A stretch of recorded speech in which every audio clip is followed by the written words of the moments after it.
That's what started it. I had to go deal with Deirdre, and he was hanging around. Said watch the store, and he watched the store, so and he's still here. Deirdre, she's a friend of mine. So that's been a few years since he's been there. But I've had the store, I started working, I've been there for like 15 years now. See, what happened was sort of circuitous. I come from New Mexico. And then when I was in my 20s, I was in New York. I had a dream, back then. I was going to be, in a pretty important rock band,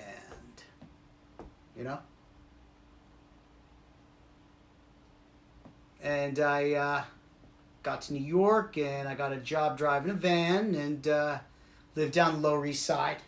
And I used to go to Sidewalk Cafe, and there was this waitress there, Deirdre.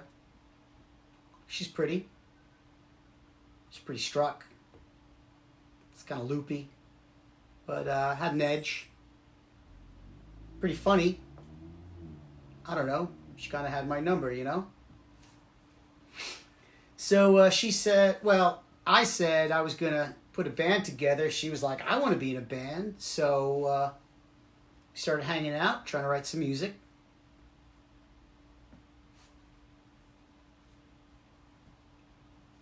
She was into heavy drugs. I was into lighter drugs. And,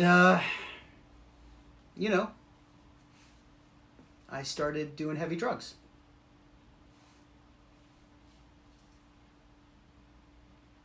We didn't start the band. We just started working to get money to get more drugs. Crying, yelling, fighting, fucking at first. And then, that stops. Just doing drugs. It's real Sid and Nancy land. It's ridiculous. It's a fucking farce. It's tragic. Anyways, Uncle Teddy and Aunt Rose lived down here. Kind of hippie-ish. Kind of not like my dad. Kind of like the older people when you're younger. You're like, that guy's cool. So I called him up. I said, listen, man, I'm in trouble. I can't tell my old man. I'm strung out. And he just said, well, come down here. Let's get you cleaned up. So I took off and came down here, and Teddy took care of me. And then Aunt Rose got sick, and they were going to move for health or something. Teddy wanted to go to Florida, retire, whatever. And so he was like, why don't you take the store? That was about 3 years in now. And so Deirdre, she just followed me down. Oh, well, we talked about it. I guess we missed each other, and she said she was going to be clean. She said she was clean, that she'd come down here, stay clean, and we would do music down here. And she came down, and it was okay at first. But then she figured out how to find the guys to get fucked up, and then she got fucked up. I didn't get fucked up. It was 15 years. I didn't get fucked up. I just watched her go in and out.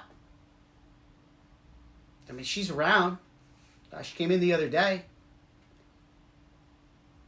I can't tell her I love her. I don't have the strength for that shit. I don't have the fucking fortitude to tell that woman I love her. She knows I love her, or she wouldn't come around all the time. But it doesn't matter. Because it's just persistent heartache. And that's that.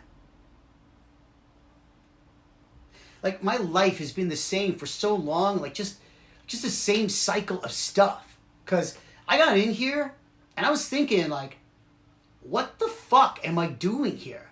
Like, why the fuck am I in this truck? I don't do this shit. Why the fuck do I need to do this shit? Why the fuck am I getting in this truck with this fucking idiot? And to do a deal?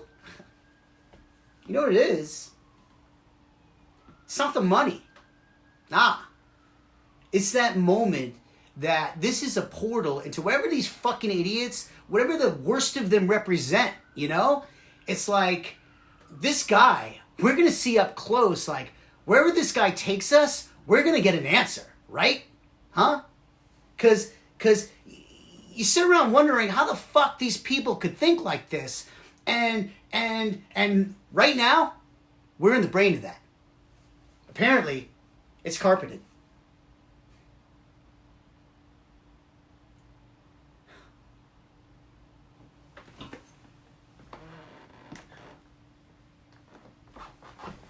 Scene. Thank you, guys. That's Jack Does a Monologue. That's a piece from Sword of Trust. It's an indie film from last year. I really suggest seeing it. It's with Marc Maron. And that piece was actually improvised by Marc Maron during the movie. It's a great little hour-and-a-half indie flick. I think you should check it out. So again, this is Jack Does a Monologue, or song. If you have any suggestions, just please leave them in the comments. And I've been doing this every night through my self-quarantine, which actually ended yesterday. So I am on day 18. So I am my first day out of quarantine. But we're still at a stay-at-home order in New York till April 29th. So I'm going to keep doing Jack Does a Monologue. Every night, Eastern Time, 8 p.m., 5 p.m. Pacific, here at Jack Zulo Acts Funny at my Facebook live feed. So thanks for hanging out. And if you like this, man, just comment, like, share, or enjoy. And listen, I hope you guys are doing well. Have a great night.